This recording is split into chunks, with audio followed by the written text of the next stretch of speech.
Alan to join. Perfect.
think in the interest of time, I will start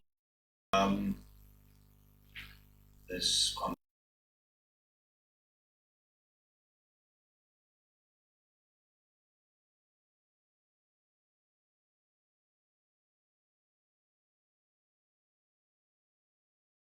Everybody, I'm Fred Null. I'm the provincial chair of the DA in Gauteng and chief whip in the Gauteng legislature. We haven't really done any of these Zoom press conferences during our campaign, but it just makes, I think, life more accessible to each other. So yeah, let's see how it goes today. I think we've got all the technical stuff under control. The purpose of this press conference is to speak about the potential that if two well-run provinces do join forces, what the national potential for that would be, and what the potential for an influence on a national level would be for the country. And I know that it seems like provincial campaigns of political parties and the DA might occur in silos, and then each kind of just do their own thing. But we are very cognizant of the fact that two of the major economic contributors to our country's economy do hold a significant value for the citizens of South Africa should they join forces after the election, if both of them are under DA control. And we've been busy with our Ready to Govern program in Gauteng for just over 2 years now, and Alan and Solly has been talking quite a lot to each other, especially about cooperation after the election, which forms part of our plan. So just to introduce our two panelists, which is Alan Winde, who's the current Premier in the Western Cape, and I'm sure after next Wednesday will remain the Premier of the Western Cape, as our Premier candidate for the Western Cape, and Solly Msimanga, who is the Premier candidate for the DA in Gauteng. So without any further ado, I'm going to start off with Solly, and then I'm going to go to Alan to give his input. Solly will speak about our Ready to Govern and the significance to Gauteng if we do twin with the Western Cape and the expertise that they can bring, and Alan will speak about the potential of that as well. So, Solly, over to you. Once they've both done, I'll go to questions. You can either post a question in the meeting chat, or you can just raise your hand when we get to that point. So, Solly, please proceed. Well, thank you very much, Alan, and good morning, Fred and Alan, and good morning to the members of the public and the journalists that are online joining us this morning.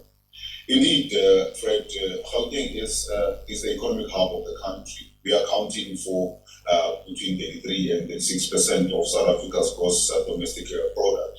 And we have an opportunity to contribute much more and to contribute towards a growing economy of South Africa.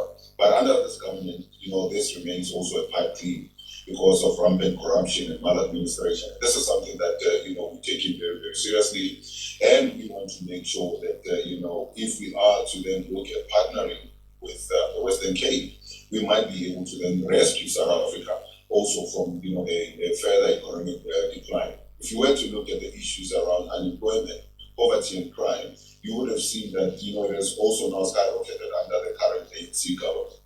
We have seen here in Gauteng 2,628,000 residents who are now unemployed, and a further 534,000 individuals that are discouraged work seekers.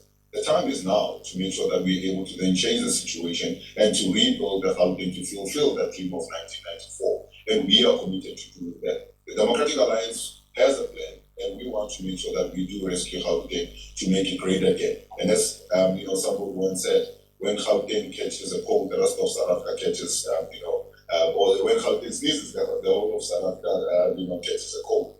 And I think that when the Western Cape and Gauteng, both got cold, I think the whole of South Africa and the whole of Africa will indeed catch a very, very good cold. And therefore, we need to make sure that we partner with the Democratic Alliance, Western Cape, or the Democratic-led Western Cape, where we will be when we were voted into power on the 29th of May, to make sure that we're able to then share the best governance practices, We will also sign a memorandum of understanding to help Gauteng to inspire investor confidence. We have seen good work that Alan Winde and his cabinet has done in the Western Cape, and therefore we want to make sure that we hit the ground running by bringing in expertise, by bringing in systems that are already in place, to make sure that we're able to then get going as quickly as we possibly can. The two provinces working together will assist each other in building the country's economy and to make sure that we deliver adequate services through skills exchange program. The memorandum of understanding will also help the DA and Gauteng to put its rescue plan into action and issues that we will be able to then tackle. We want to work around the issues of infrastructure investment in municipalities. We want to make sure that we deal with the issue of load shedding.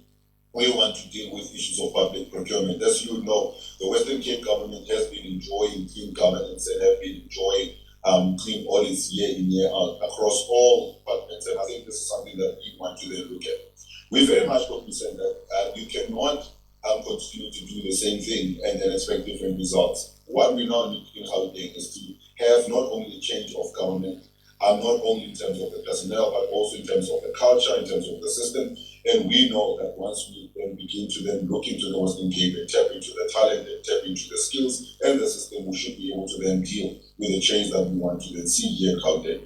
The DA Gauteng government will also partner with the Western Cape in terms of procuring of essential resources and other services that will ensure that we have a cost-effective way in which we procure. I can give a number of examples how vehicles here that have been donated to the South African Police Service here in Gauteng have cost 3 times what it should have actually cost. Therefore, it means that with one vehicle that has been bought by the government here in Gauteng, we could have actually bought 3 vehicles, which would have meant that police would have had quite many more vehicles that can be used out there. This is something that we are very much taking into cognizance as we are looking to make sure that we partner with the Western Cape, not only in terms of skills, but also in terms of being able to then do bulk purchasing, for us to be able to then enjoy the benefits thereof. So we will ensure that there is adequate saving of money and that we are able to then redirect money towards better service delivery for our people. Load shedding also cost the Gauteng economy hundreds of jobs in 2022 alone. Gauteng has much to gain from working with the Western Cape, which is already less reliant on Eskom for the reliable supply of electricity. Talks are also underway to procure more electricity from independent power producers and to make sure that we're able to buy back excess electricity from customers who use solar panels across the Western Cape. And this is something that we want to then ensure that happens here in Gauteng as well. And we want to learn from the Western Cape and partner with the Western Cape to make sure that that happens here. This excess electricity will also be fed back into the electrical grid here in Gauteng when we have the system running the way that it's supposed to be running. The Western Cape is also on its way to becoming load shedding free, and I'm sure Alan will talk to that in a moment as well. The city of Cape Town is in the process of ensuring that the residents are protected from the first 4 stages of load shedding, by 2026. And we know that we have a minister that has been saying that the load shedding is a thing of the past, but yet at the same time we have a situation where NERS has been asked to grant permission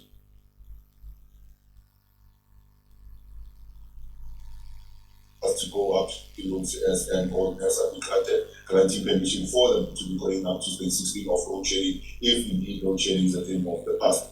Now also Gauteng is only starting to engage with the IPPs now, and we have heard about money that have been put aside. But we're saying that this is not enough in order to make sure that we protect the residents from load shedding. We now need to be working with the Western Cape to enable Gauteng to chart a path that can fast track the implementation of the IPP projects in the province to ensure that we secure electricity for the much needed industry growth and for the household that seems to be also growing exponentially here around Gauteng.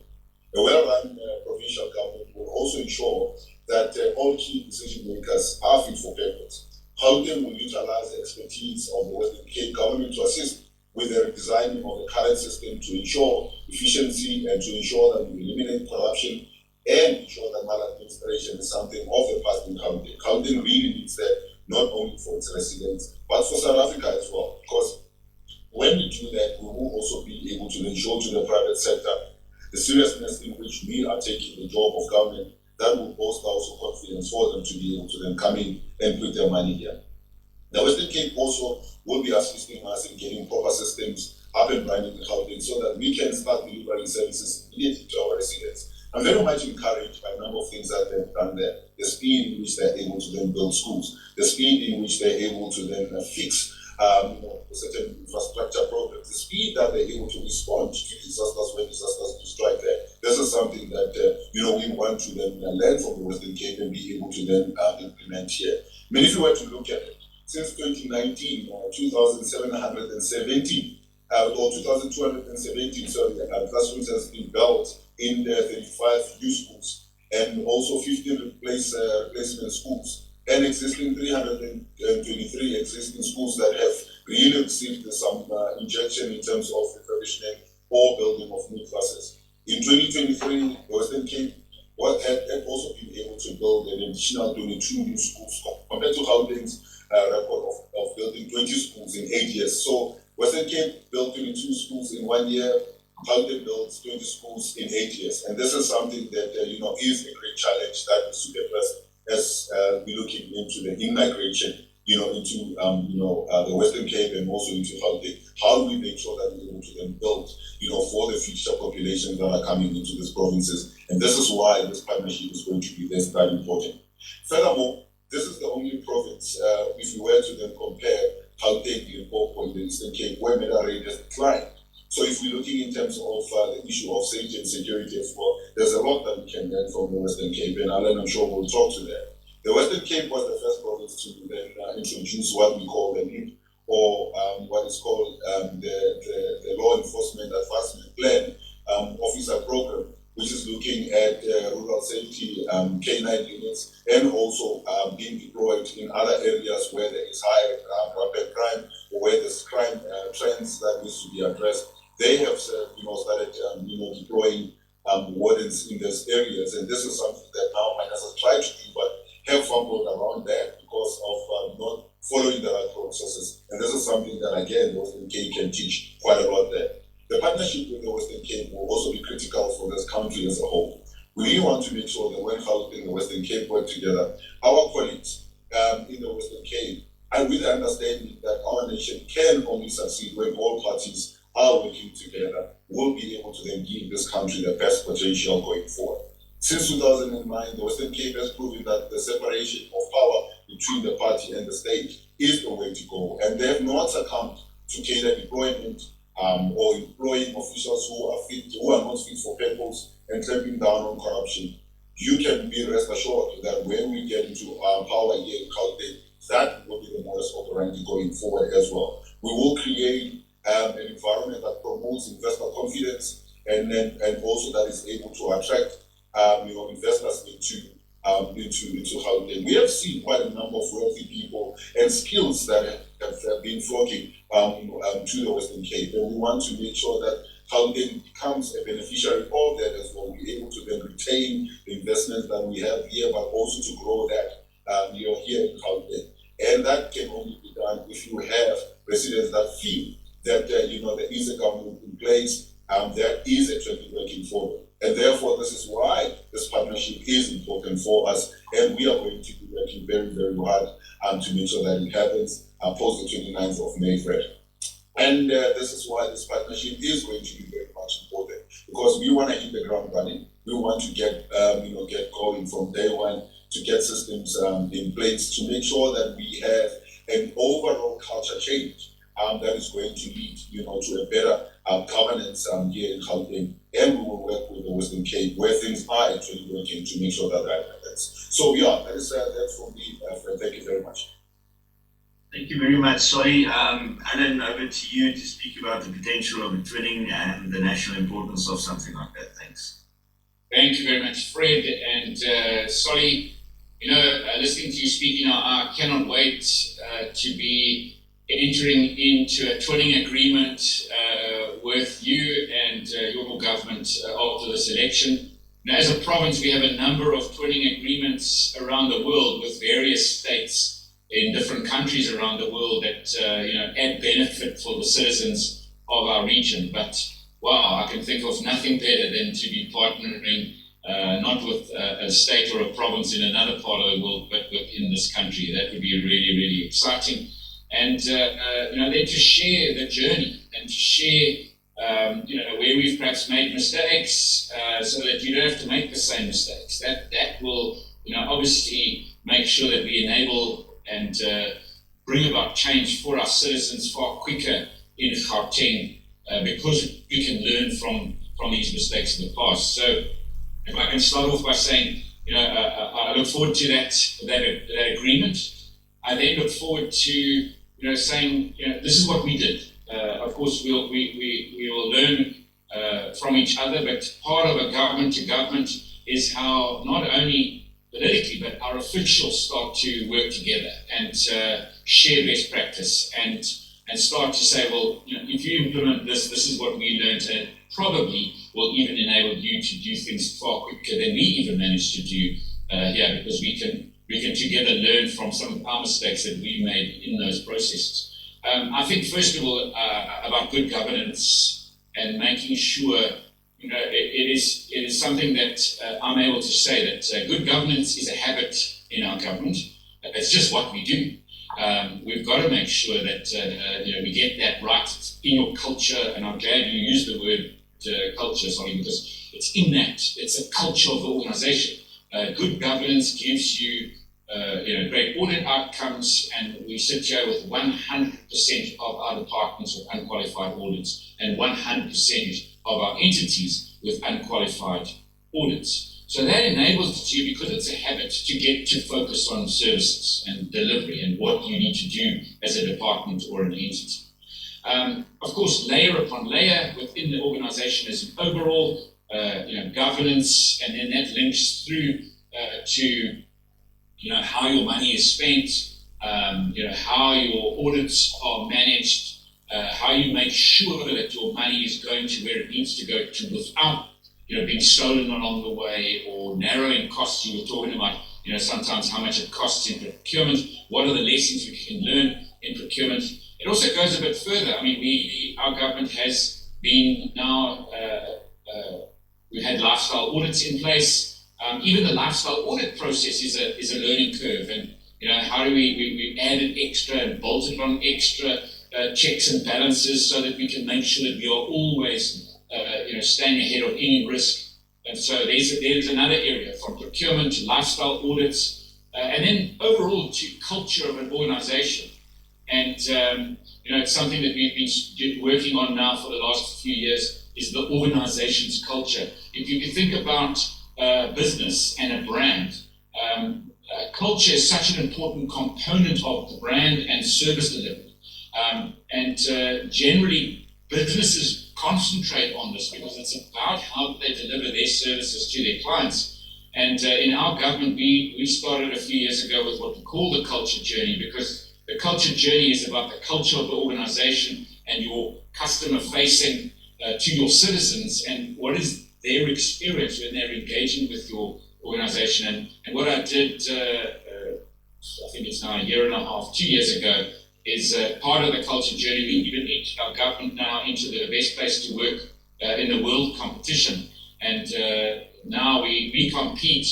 There's no other government that I find there, but we are competing with other businesses. We compete with 1,700 businesses on the African continent, and now moving into the global competition of how it is to work for our organization. We get tested, what the culture is, and what, are you happy in your job? Because if you're happy in your job, you're going to give a much better service to your client. And that's a very exciting journey. We can definitely share a lot of work that we've done there. And then I think we can speed so many things up. In 2009, we were, took over power. We rescued the province, or should I say the voters did here in the Western Cape. And so we can probably do a lot of catch up with a lot of those learnings since 2009. And you started referring to some of those areas. I think about some of the interventions that we put in place from an economic point of view in jobs, from cutting red tape to just SMME support programs, projects like Airlift. I think about the Airlift program. We started off with that program where we targeted 4 direct flights from around Africa and the world to come to us here directly into the economy here in the Western Cape, landing aircraft in Cape Town, 4 flights. Well, that was 12 years ago. This season we had 215 direct flights per week coming in to our international airports, bringing on average in the height of season 33,000 international visitors per day. And that has just exponentially changed the economy here. If I think about, obviously different sectors, because Gauteng would be slightly different to the Western Cape, but of course we would share definitely in the fintech space and the tech space, even to an extent in the agri space. But in agriculture, getting agri-processing and agri-export, Gauteng can definitely play a much more prominent role there because of the nature of your region. And there's so many lessons that we can learn between each other and how we can support each other and play this sort of massive catch-up. And the results at the end of the day say 2 things to me. The first thing is 78.9% of all new jobs in South Africa came from the Western Cape.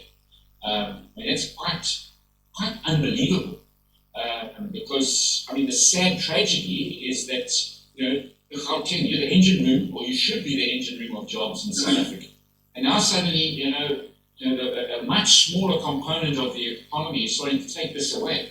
If we start working together and there's a change and Gauteng is rescued now in this election, we can really start exponentially learning from these lessons because, of course, you actually need to play in that space of an engine room of jobs. If I think about education, and sorry, you referred to some of those areas, I think the first thing that stands out for me is, and I'm not sure exactly what your percentage is now on retention rate in schools, but if I think back 15 years ago, it was just over 40% in our schools. 5 years ago, our retention rate is, are you keeping your learners in the school or are they dropping out of the system? So you're actually measuring a much smaller cohort at matric, but you're actually missing a whole lot of learners in between. And so amazing that that retention rate now in the province in the last 5 years has gone from 62.9, we're now sitting at 69.3, so it's 70%. When we started off on this journey, working with our universities on school retention rates, going from 60% of our learners not making it to matric, where now we're looking at that's half, it's 30%. And of course, we've still got a long way to go, but we can definitely learn a lot there. You've spoken about the number of schools. I think the innovations that came out of our learnings from COVID-19 have just been unbelievable, how it's transformed the way that we do things. And so, we can build a school on an existing education zoned property in 65 days for 500 learners. It's just never ever been done before. On a greenfield, absolutely brand new school, we can do that in 18 months, where before it was probably taken 4 years, because it's, obviously there's planning, there's the whole process of getting the bulk services in, then starting the construction phase and the handover phase, through the learnings of us setting up planning war rooms between the municipality and the education department, and then saying, this school has got to land, what do we need? And sometimes even in getting the speed going, we might not have the water connection or the electricity connection. Like we've just finished one now in the one day here in the city of Cape Town, where after 18 months, the school was ready for occupation in 18 months, a brand new school, but we had full solar power with battery systems, with borehole systems, with water cleaning systems, and water storage systems. So the school was ready to go, even though from a bulk servicing point of view, those services are still coming because we were building the school faster than even the bulk services could come in. And absolutely, how do we share in those lessons? I think that for me is really, really exciting. How do we share in the tech lessons in our education system? The private sector and public sector partnership systems in our education processes. And also, it's not only about getting academic schools and getting those changes. I mean, if I think about the last record in education for us, what also is how we actually bringing up schools so that they're actually in the top end of competition in academics. So in this last year, the very exciting point for me were two schools, one in Khayelitsha, which now has a 99% pass rate in Khayelitsha. This is a science and math school, so really important for academics in the system, and it just is amazing for me. And then in which was playing again a school there, which is now competing. It's in the top 20 schools in outcome of our education outcomes. I mean, as you can see the demand now for that school and getting more and more schools. But it's also about private sector partnership and getting new tech schools, technical schools, and in collaboration school partnerships.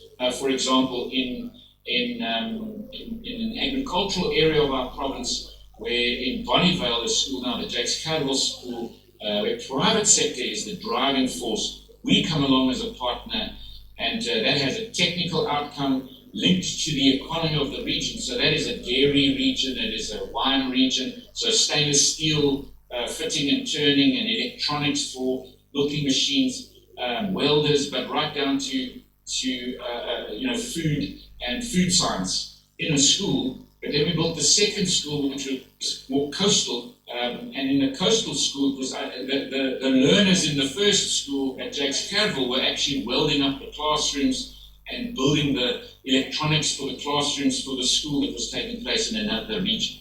And that really is exciting.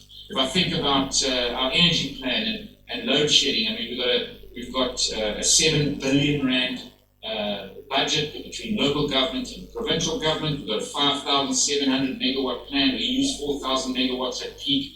You know, we can definitely share a lot of what we've been doing here in the province. That is the plan going forward, but we're already delivering on it. It's a year and a half. We've had an energy council in place. That energy council itself, bringing in expertise from industry, from international. We've got partnerships with the World Bank, with the EU Bank, with our universities, and already in our 5,700 megawatt plan, we already have 834 megawatts landed. We have 2,000 megawatts in a pipeline of procurement process at different stages across different municipalities across the province.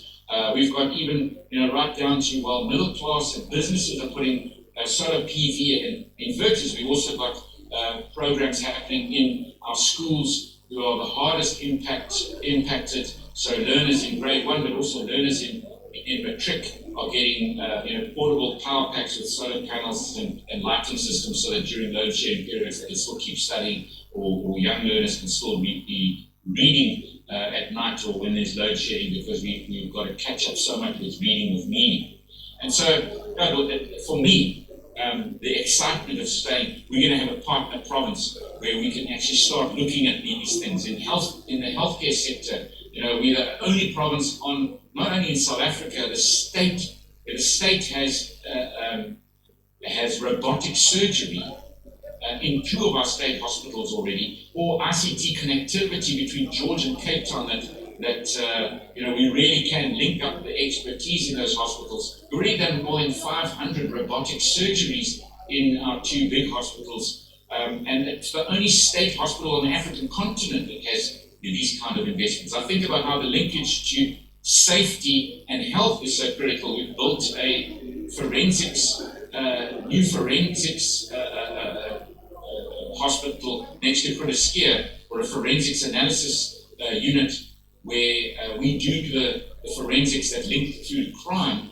We've got the ability from DNA right down to having the police in the system, so that we can actually make sure that whatever those analyses that are being done, that we can get it straight into the court system, so that we can actually increase the number of arrests based on the analytics and the forensics that are done in a cutting-edge new investment that is definitely the only one of its kind on the African continent, learning from the best practice around the world, and happy to share those kinds of expertise. So for me, entering into this partnership, it really is something that is going to be super exciting for me. that we sign this memorandum of understanding, this partnership, this twinning agreement, and that our officials can start to get the ability to say, well, we create the framework, they start working together, we start sharing best practices, so that we can do things far quicker and learn those lessons together going forward, and I think make a bigger difference than ever before when we're working together between our two provinces, or other provinces too, the KZN province and any other province that in this election we managed to form our agreement between our new coalition provinces in South Africa. And that impact will also have a major impact that provinces within our federal system, using the National Council of Provinces and how we can actually make a difference, not only between our provinces, but actually for the whole of our country. Very good. Thank you very much, Alan. I'm now going to allow for any questions. If there's any journalists that would like to ask any questions, if you don't mind raising your hand.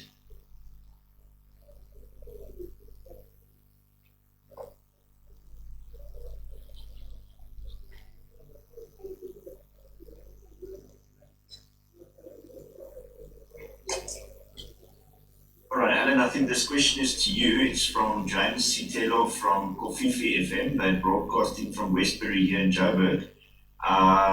For areas like Aldo, Rada Park and Riverlea and these areas, which faced also by huge challenges in terms of crime, especially gang violence. I think there are deaths there almost every single day.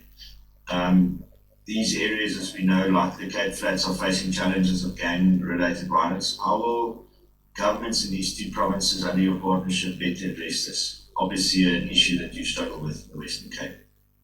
So, first of all, we know that policing is a national competency. We've campaigned for devolution of policing power, and I still definitely will continue pushing for devolution of policing power. And I think the track record that we've started to show and develop in the province is starting to build a case that no one can turn a blind eye to now, that in actual fact provinces can play a much stronger role when it comes to the safety of our citizens. So the safety plan that we've introduced has got two components. The one is boots on the ground, lead officers. Solly also referred to them. So this came into being 5 years ago when in the province we said that it might not be the mandate of a province. A province's constitutional mandate is oversight, and we produced a document called the Policing Needs and Priorities. But SAPs at a national level just ignore those kind of documents, and we are under-resourced, and specifically the resources are not sent to where they belong. So if you look at our police to population ratio, I'm sure it's pretty similar in Gauteng, I don't see why that would be any different. On the Cape Flats here, where the highest murder rates are recorded, influenced by gang-related violence, etc., that's where, and extortion at the moment, etc., that's where these mass shootings take place. So I said that we can't just sit back and just do a report on it. We need to intervene. And so we work through, not through policing legislation, we work through legislation that's put in place by the criminal justice system and the Minister of Justice, and we give peace officer status to law enforcement officers at municipal level. And what we do is we partner with the municipality, we put the funding in and give the policy direction. And so we have what we call our hotspots. We also use our health data for determination of hotspots, because we don't use police data. Health data, because we have systems like Hectus, which we're happy to share. Use this system. Hectus measures trauma in our trauma units. Trauma is not only just a heart attack. Trauma is a stabbing, a shooting. It could be in the forensic system, like I spoke about now in the health system. It could be what was the shot that killed you, and of course the analysis there. The shot spotter that picks it up on in that hotspot, the body cam of the lead officer, whatever gets recorded, that gives us the data on deployment. And so we deploy then at 11 o'clock at night in that hotspot, because that's what the data is telling us. That's where ambulances are collecting our citizens that are being stabbed or shot. And that has enabled us to with a 1,300 lead officer deployment into those murder hotspots, the only place in South Africa where you're starting to see a decline in the murder rate is in those hotspots where they are deployed. And so we have now, since our peace officers and lead officers have been deployed, we have over 30,000 arrests, over 600 firearms already removed from the system. And so that is starting to have an impact in our way, because we also adding to those police officers per population ratio in those hotspots. Because at the moment, in those gang-infested crime hotspot spaces, the police only deploy one officer to every 600 citizens and 700 and 800, and sometimes even up to 1,200 citizens, where the average norm here is one police officer to 340 citizens. And so, it's just unbelievable that the resources are not deployed. So now we're putting our lead officers directly into those resources, and definitely that is starting to make a change. And this is the kind of thing that we can roll out, and we can share our expertise and our training systems. We've got our lead officer training system, which has got a virtual reality training system, the only one on the African continent now, world best practice, where our lead officers go into virtual reality training and it could be in a school setting, it could be in a park setting with public. Those are ones that I've seen myself, where you go in and it's almost like, to explain it, it's going into a computer game. You have a firearm on you and you've got to test your reactions. And when you go in, the person who in the last time you played this simulation was the good guy. Now suddenly the bad guy pulls out a firearm. Somebody else you were supposed to be noticing in the crowd,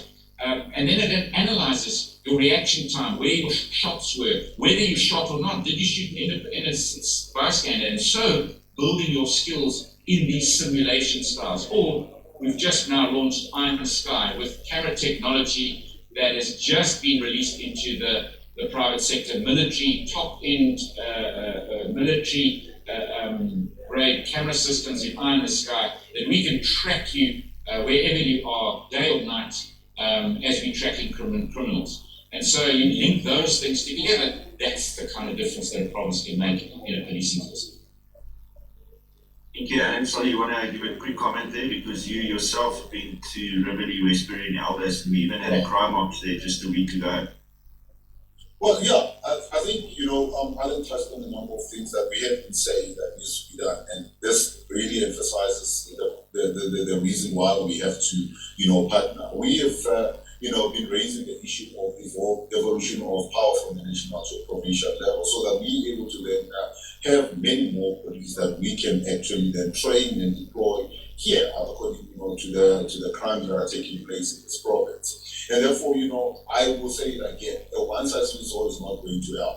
When you're having a national minister that decides, what resources gets to be allocated where, instead of asking the provinces, what is the situation, what do you need, you're not going to be able to then fight, and win this battle. And therefore, when we have a solution, I think Alan will be able to do much more, in terms of employing, in terms of, deploying those police personnel into these areas and be able to then cut gangsterism down, be able to then cut impact crime down, and this is what we'll also be able to then do. We're sitting with 143 police stations. That is not actually adequate. If you look at the population that we have here in Gauteng, you're having one policeman that is looking after hundreds of residents. That is also not a very good way in which you're able to then ensure visible policing, but also ensure that you're able to do patrols and actually then be able to then resolve crimes. We have a 52% vacancy rate in terms of the intelligence and detective work. You're having policemen that are sitting on each are sitting on about 200 cases. That is not sustainable. This is why you're also not able to then get many convictions, because of the quality of the work that is being done in terms of investigations and actually then getting them to courts. And I think this is things that we are going to work together, and with the provinces that we can then have a petition within the first 100 days of us coming in. I think myself, Alan, can lead that that charge to say to the minister, let's really revisit there's devolution of power to provinces relating to some of these things, including how we're able to then use our provincial resources to get more policemen into these areas, to do what needs to be done. And I think if we can do that, that will be a winning formula for us. And I'm glad that, a number of things that Alan talks about, the introduction of technology, the fixing of infrastructure. I mean, here in Gauteng you have, police stations that, are not even suitable. Police stations that don't even have holding cells. If you arrest somebody, you have to then take them across town, into another area for them to be processed. It means now that you're taking a vehicle that is much needed on the ground out of circulation, when they go and process somebody somewhere else. And I think these are things that we want to work around and say how we put systems together. But it will also mean that the provinces will now need to come together and petition the minister and say, and the presidency and say, how are we able to have a conversation around this thing so that we can have a better solution in terms of crime fighting, but more than that in terms of ensuring that our residents are better and secure. But also that will show, I think, the investors as well, that confidence that we're serious about making sure that their goods or their properties and the people that are working for them are safe, right? And this will go a long way to boosting, investor confidence as well. Thank you, Sally. I'm going to Dennis Delport now. Dennis, please pose your question. Hi, Solly and Alan. This is Dennis from Netwerk 24 in Beeld newspaper. Sorry, my first question is to you. We spoke in Soweto on Wednesday with regards to that 100-day plan of yours in Gauteng as well as the 5-year plan. I just want to know from you, what is the very first things that needs to be addressed in Gauteng once the DA comes into governance here? And then my question to Alan is, you've been the Premier of the Western Cape for quite a while now, and as you said, it seems like things are working, clean audits and all those stuff. Is there hope for Gauteng for a similar outcome if the DA comes into governance? Thank you. Yes, Solly, if you go first, and then Alan, you can just jump in right after Solly's finished. Well, thank you very much, Dennis, for that question. I think the first thing that we want to do is we've already started developing what we call an infrastructure master plan. And it is going to require us to then get in touch with all municipalities, bring them around the room, introduce the infrastructure master plan and say this is what we want to then do. If you understand that Gauteng is a logistics province, you understand that the infrastructure needs to flow and needs to work, harmoniously. From the roads, from the water, from the electricity. I mean, I always make an example that the water that the people of Tshwane, as an example, or the people of Malaysia are getting is actually coming from the Val. It has to be from the Val through the number of municipalities into Ekurhuleni, from Ekurhuleni into Tshwane, and then to Johannesburg in certain instances. And therefore, if you understand that this is how this thing needs to flow, you now need to then say, what is the infrastructure master plan that we now need to work on as a province, coordinating with municipalities, get the municipalities to buy into this, understanding that we also now need to then go and find partners, because we're not going to be able to then fund all the infrastructure that we now need. So are we able to then go also to the private sector and form, the private public partnerships in order to then fast track the rollout of the infrastructure that we now need to look into? I want to make sure that this province have radio as and that is working to be able to transport people and goods. I want to make sure that we engage with national government in terms of getting our airport or a number of our airports that we have here to the real boost the logistics arrangement here in Gauteng to be able to get things going as quickly as we possibly can. I've also said that within the first 100 days, myself, Alan, and those that agree with us in other provinces must actually then petition the national minister as well to then say the safety issue around Gauteng and around the number of provinces in South Africa is a concern. Are we able to then come around and have a conversation about getting this thing done? The third thing that we have to do within the first couple of months of coming into office is to start putting systems in place and getting people that can actually then be the change drivers and the culture changer, into the system as quickly as we possibly can.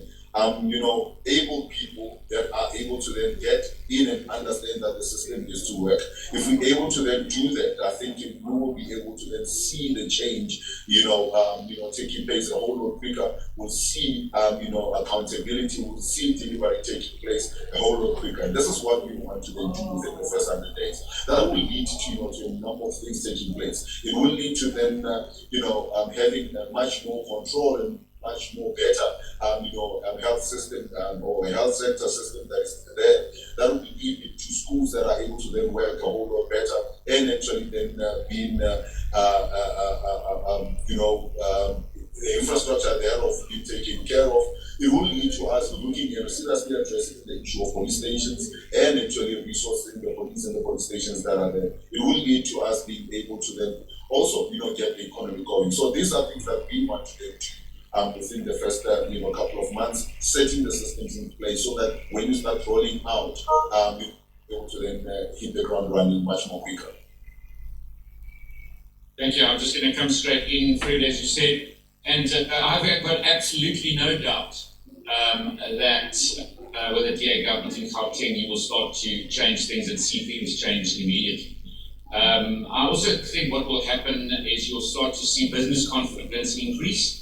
And that is critical because you need to attract investment. I mentioned earlier in my slot 78.9% of all jobs in the last 5 years coming from one province. Well, quite frankly, what we have to do is we've got to get the engine room of our economy going. And that's what Gauteng is. And I've got no doubt that that will immediately start to spark the change in people's lives. We have a saying in the province, nothing stops a bullet like a job. Nothing puts food on the table like a job, but nothing gives you dignity like a job. And so absolutely, we've got to get the economy going as quickly as possible. And then, of course, doing all these other things from healthcare to education to safety to whatever, but create that confident environment because it's not, that's what government does. You create an ecosystem. And then you also you prioritize. You say, all right, what are we going to get done first? And, citizens are going to want to see action. And but that's why we talk about a partnership. Let's learn from each other so that we can actually get stuff happening far quicker than ever before. Thank you, Alan. Dennis, I see you want a second bite at the cherry there. Thank you so much, guys. Sorry, my second question to you is with regards to water infrastructure in Gauteng. As you are aware, thousands of residents are sitting without a single drop of water for weeks on end. We look at areas such as Randburg, Helderkruin, the CBD, and this is due to infrastructure issues at the Ekenhof pump station mainly. How concerned are you about this water infrastructure issue now? And is that one of the very first things we need to address in Gauteng? I've got the saying that you can take away the electricity of the people, they'll be fine. But you can't take away the water because that is a human rights violation. So I'd like to hear from you about that. Thank you. Well, I think the important thing here is to understand that Gauteng is looking for 2% of its water. That's a very, very huge amount of water. And we now need to then look at our infrastructure, and you are right. Areas like Randburg and Volksberg and Ficksburg and, the surrounding areas around Joburg City. And actually, even in Ekurhuleni, there are certain parts, if you go to Ekurhuleni, that, are struggling with water. One is that we need to then look at Ekenhof and then be able to then have a serious conversation with rainwater as well. Because I think, the municipalities can only do so much in terms of fixing the infrastructure, which they must do. But also there needs to be, some kind of transparency and better coordination between the rainwater and, the municipalities in Gauteng. And this is what we are going to do, to make sure that we coordinate a very meaningful engagement between rainwater, the minister, and actually the number of municipalities. That the province can now begin to then play a pivotal role. Because what has been happening is that this provincial government has actually then been turning a blind eye at municipalities to their own devices. And this is why I said to you right from the get-go that having an infrastructure master plan and making sure that you're able to then bring these municipalities around the table, bring all the challenges around and understanding what we now need to then do and get them to all buy into the infrastructure master plan and the rollout thereof. And then we can then engage all the, the role players. And then we can then look into immediately how do we deal with the issue of Ekenhof? How do we deal with issues of Zinkihat as an example, because that's another a station that has actually been giving problem. How do we then also ensure that municipalities then keep to the schedule of maintaining some of the infrastructure? I can tell you now, in Johannesburg as an example, you have pipes that are 72 years old in certain areas that needed to have been replaced a long time ago. As part of our ready to govern, we have actually looked at those networks. We've looked at what needs to be done, and we can then start to then go into these areas and say, with the municipality, let's work together. Let's ensure that you're able to then pump money into the refurbishment of some of these networks, and actually then ensuring that you able to then build enough capacity to pump water there and not to lose as much water as you lose it. But also to ensure that we're able to then build redundancy systems, because that's what is also now.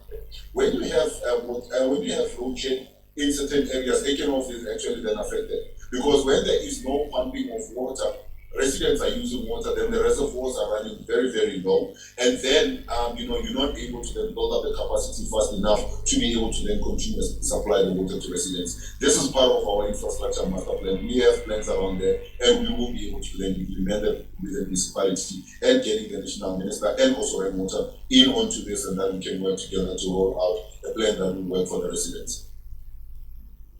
And then Cape Town came very close to day zero a few years ago. How important was infrastructure investment in securing a water future for your province? So I want to say that it was a critical time, and I want to say that two things have happened. One is at a provincial level, I've now changed our Department of Public Works to a Department of Infrastructure, and the reason I changed that was that our department and our mandate was always, you're going to build schools, you're going to build hospitals, you're going to build and maintain roads, and then your government buildings. But quite frankly, what about railway lines and dams and sewage systems that are in your province, but they are national competencies or municipal competencies? And surely a province should be looking at those holistically. And quite frankly, if I think about the next 5 years going forward, water infrastructure is going to become even more of an issue. If I look at global risks, and global risks are showing that there are two parts of the world that are the highest at risk from climate change and water. And that is our region here in sub-Saharan Africa and that big band right across Europe. And we can see it in both regions. And so we have to be mitigating that risk. And provinces must take a much more prominent role in making sure that the right investment is happening. And if it's not happening, you must even be in a position to intervene. So for example, we've got a dam that's been promised here since 2008 and they've never got it right, the Clan William Dam. And if it gets to a stage where we know that that is going to now put everyone at risk, we will go all the way to the Constitutional Court to say that if this dam does not get built, then we will take over that responsibility and we'll force the courts to give us the budget so that we will put that in place. At the same time, at local government level, that also has to be in the longer term thinking and plan. So, because that's actually where the reticulation happens. That's actually where the water systems happen, and that's where your citizens are led down. And quite frankly now, if I think about the city of Cape Town, we have a water reclamation program where we're going to reuse our water. It is the biggest, it was initially the biggest on the African continent, but it's the biggest local government investment into a water recycling system in the world at the moment. And it really is to mitigate that long-term risk of climate change, of more and more pressure on our system, because we have 150,000 citizens who vote with their feet every single year and move to the Western Cape. Gauteng has similar problems because people move to cities. And so when that happens, you've got to be able to provide the basic services, of which water is critical. We spoke about energy earlier, because it's become such a crisis in our country, and that's why our economy is not growing, because of the failure of our ability to provide constant energy flow in South Africa, and our province has been stepping in on an energy plan, but water even more so. So I think in the next years going forward, it's one of the areas that this province, our province, is going to concentrate on, and I think Gauteng is going to have to be doing the same thing. So imagine if together the provinces now are taking this on. We're taking it on at a national government level, as a sub-Saharan region level, or even as a partnership level between other regions of the world. How do we learn from each other, and how do we mitigate that risk? Great, thank you very much. I don't see any further indications of questions, and I think we kind of bang on time. So thank you very, very much, Alan, for your valuable time in joining this conference. Sorry, thank you for your time as well. To our journalist friends, well, I don't know if I should say the journalists who cover the news in our countries, thank you very much for your valuable time in joining us today. And then to everybody watching on Facebook, thank you for your time as well. And I'm very excited about the selection, and I think the possibilities of the Western Cape and Gauteng under DA governments working together are endless. So thank you very much. Thank you for everybody's time. Have a great day. Cheers all.